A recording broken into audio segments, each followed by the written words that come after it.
Il y a un moment donné, quand on s'appelle gay et lesbien dans le nom de son association, en 1980 ça passe, on est en 2025, en 2025 c'est LGBTQIA+. Chérie, il te manque des lettres dans ton nom. On a un événement un peu particulier, qui Ouais. s'appelle Pimp My Pride. Est-ce que vous pouvez nous présenter la philosophie de cet événement? Très simplement, Pimp My Pride. Pride, c'est quand même quelque chose de politique, c'est la fierté LGBTQIA+, queer. Normalement, c'est censé être après une Pride, mais à Orléans, nous avons une marche, et une marche apolitique, ça s'appelle une promenade. Il faut rappeler qu'aujourd'hui nous sommes le 17 mai, journée mondiale de lutte contre l'homophobie et la transphobie.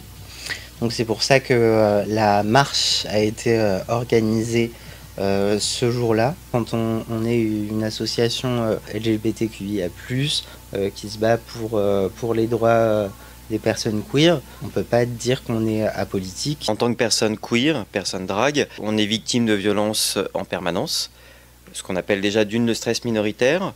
Si tu sais pas ce que c'est, renseigne-toi, parce que c'est très instructif. On a toutes les violences physiques et verbales dont nous avons été victimes fin 2024 avec notamment Countess, en pleine rue, juste le simple fait d'être nous, point.